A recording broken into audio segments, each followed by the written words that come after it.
going on, guys? It's your boy Nick from Team Triple Attack. Today I'm bringing you guys a Floowandereeze deck profile and combo video.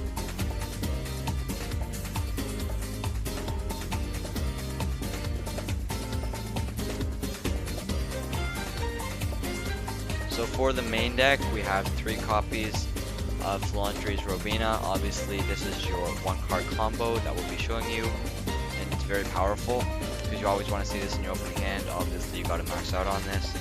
And then Eaglin, this paired with something else can be medium combo, almost full combo, or sometimes full combo. But by itself it doesn't do that much, accomplish that much, but you still got to max out on this. It's the second best one. And I'm playing 2 copies of Stree.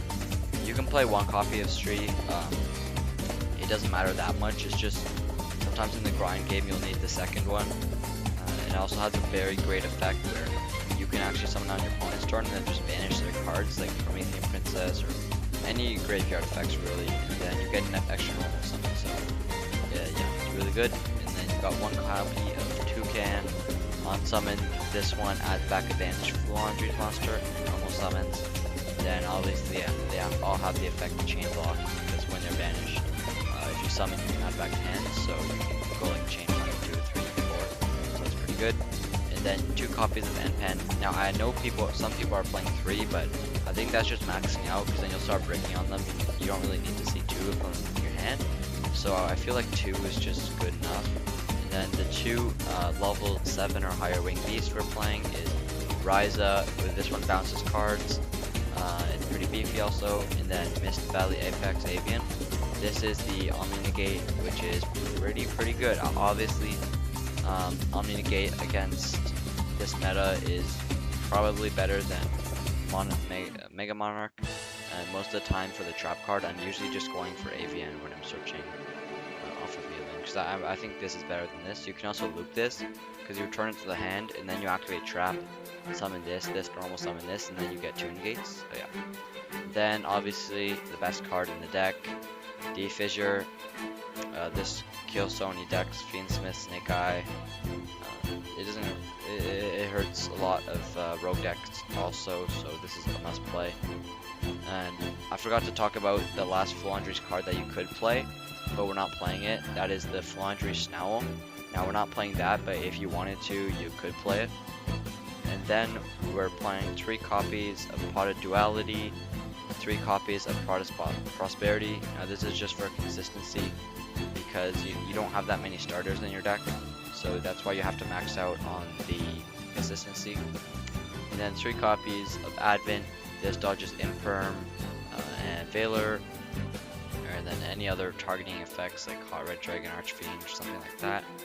Then it also searches, and this doesn't have to banish a Floowandereeze, it can banish a Winged Beast, so you can banish one of these 2 also to search, which is pretty good. And then 3 copies of Map with 1 copy Terraforming, so basically 4 copies of Map. This one allows you to reveal from hand and then search another one, banish another one. So then you normal summon the one you revealed and then add the other one back to hand, then normal summon, and it's really good for consistency also. And then just 1 copy of Audience Board Wins in the standard, allows you to tribute using cards your opponent controls, and then you can basically put back 2 cards and draw 2, put back 1 card and draw 1. And then we have 1 copy of Dreaming Town. Now what this does is allows you to normal summon on your opponent's turn. Then it's also a Book of Moon for all your opponent's monsters. So this is usually what you search off your N-Pen if you don't already have it. But if you already have it, you just search this. And 3 copies of Harpy's Featherstorm. So this is honestly probably my favorite card in the deck. It's so disgusting, so strong, and it kind of carries this deck a little bit, because what it does is you just shotgun this during the draw phase if you control Winged Beast monster, Winged Beast monster, and they cannot activate monster effects anywhere for the rest of the turn. So most of the time it's just like a pass, maybe like set 2 normal summon monster pass.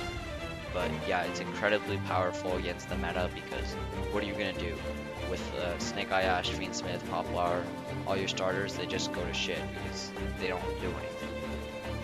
Yeah. And then you're playing 1 copy of Called by the Grave just to hit any hand traps, because this deck does kind of hurt when you hit the Robina, so that's why you have Called by the Grave. Even though we're playing D-Shifter, it's still worth playing the Called by the Grave. And then we're playing 2 copies of talent, 1 copy of thrust. You could play 2 thrust, 1 talent. 2 thrust, 1 talent is probably better, but I know thrust is still a bit expensive, even though it went down, getting reprinted. So definitely, when it gets reprinted, play 2 thrust, 1 talent. It's probably better because thrust can just get talent. So yeah, and then 1 copy of Dark Ruler and 1 copy of Evenly, because thrust can get these, and then thrust can also get your pots for lots of consistency. And then for the extra deck, I'm not really going to explain it too much because, you know, the extra deck doesn't really matter, but I'll just skim over it. So links, these are your links. If they're playing Dogmatica, then you send these 3. This pops a card, this draws 1. Then you can exceed into this, and battle phase attack, it's protected because you make 2 level 1s. And then you make this your main phase 2, and then Zeus is Zeus. And these guys you can just overlay if you have 2 level 10 monsters. So if you get 2 copies of Pen out, then you can make him with these guys. And then Link Monsters, Access Code for OTK, these 2 for spinning. This you can also send off Dogmatica. This actually comes up. So you can turn this into this. If you haven't normal summoned yet, steal their monster and then normal summon effect. It's really good. And then this, because you can protect your monsters, and it's pretty good. And all your monsters are normal summoned, so pretty good. For the side deck, we're playing 3 Nib. The other 2 Dark Rulers, because the ones in here. 3 copies of Cosmic. 2 copies of Evenly, 3 copies of Trap Trick if you're going first, and then 2 copies of Gravekeeper's Inscription. So most people don't know what this one does, but basically it's kind of like a D-shifter, because when you activate it, I'll just make it bigger for you guys. Neither player can activate card effects in the graveyard, neither player can banish cards from the graveyard, neither player can special summon monsters from the graveyard. So it lasts until the end of your opponent's turn. So it lasts a pretty long time, so that's pretty good. So yeah. Alright guys, so we're going to show you guys a couple combos right now. For the first one, we're going to do a 1 card Robina combo. So you're going to go ahead and normal summon your Robina, activate her effect, or his effect, I have no idea. Search your Eaglin. Then you're going to immediately, after that resolves, normal summon your Eaglin, activate his effect and search your Pen. Then you're going to normal summon your Pen by attributing these 2. Down. And Pen will be chain link 1. You're going to chain block by chaining Robina, chain link 2. And you're not going to use the Eaglin. You're going to save it for later. So off the Pen, it searches any spell or trap. So you're going to search the Dreaming Town. Then you have the choice to normal summon a monster. We're not going to normal summon a monster here, but if you had something like a Stree or a Toucan, then you could go Toucan, add it back, normal summon. It kind of plays into him, so we don't really want to do that, but if you have other cards in your hand, you definitely can. To that, we're going to pass. So what we're going to do is, during our opponent's turn, they can summon any monster, do anything during the main phase. We're going to chain Dreaming Town. This is going to allow us to normal summon Robina. Then we can use Robina's effect, adding a copy of, declare Robina effect. Then we can have the choice to chain Eaglin. We're not going to chain it now, it doesn't really matter. But we're going to add a copy of Eaglin. Then after that resolves, we'll normal summon Eaglin. Effect, so declares effect. You can add any of these, but for now we're going to be adding our Omni Negate, because I feel like that's the strongest. Normal summon it. Non-summon, you can trigger. If you want to, you can Book of Moon their field, but we're going to add this back to hand for follow-up, and then we're also going to add the Robina back to hand. We're not going to So basically, off of this combo with 1 card, we got ourselves 2 monsters in hand. Ignore this Robina, but Omni Negate, a big Floodgate, and then 2 monsters in hand. So yeah, that's it for combo number 1. Alright guys, so for combo number 2, we're going to be needing a copy of Eaglin and Magnificent Map. So like I said before, Eaglin on its own isn't really a 1 card combo. You have to pair it with something else, so we're pairing it with the map. So we'll start off by activating the map, activating the effect. So we're going to reveal this and banish a copy of Robina from the deck. Then we're going to immediately normal summon our Eaglin, use the Eaglin effect as chain link 1, use the Robina effect as chainlink 2. So this is going to add us a copy of our end pen. Then after that resolves, we can normal summon Robina, use Robina effect. So you can add anything here. It won't really matter that much, but Toucan is useless, another Robina is useless, Tree is useless. But if we had a card in our graveyard, then that would be pretty good. Or opponent's graveyard, then we could get an extra body on board. But for now, we're just gonna add a copy of. We can add this tree because it can banish your opponent's turn. Then we're just gonna do the same thing as last time. Normal summon N-Pen. You go N-Pen 1. And then Evelyn 2. Like last time, we're gonna add the Dreaming Town. And we have the choice to normal summon monster. So you could normal summon this, but there's really no need to, so we're not going to. Then you're just going to set this, and you're just going to pass your turn.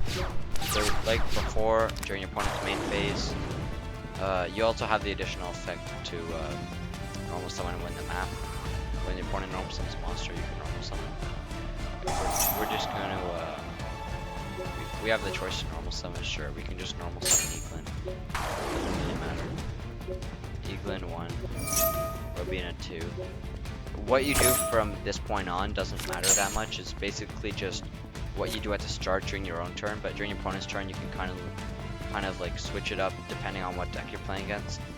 We normal summon monster here, so normal summon Robina effect. We add Toucan, normal summon monster, normal summon this. Add this back to hand. And then we still have the trap, which we haven't used yet, so yeah, it's pretty good. Because when they activate a card or effect, you can use this. If they have a card in the graveyard, you can return this to hand and then use the trap, normal summon it, and then summon another one, which is pretty good. But you might lose your impact. If you're already in a winning position, then it's not that big of a deal, but if you have another one in hand, then you can always tribute summon it. So yeah, that's it for common number 2. Alright guys, so that's it for today's video. Today was a little bit of a shorter video, but let me know in the comments if you guys like this type of content, like the quick videos in Omega Simulator when I show the deck and then I show some simple combos. And then I can also make some more Floowandereeze videos, some more duel videos if you guys want, in real life or on Simulator. Just let me know in the comments down below. So yeah, see you guys later. Bye.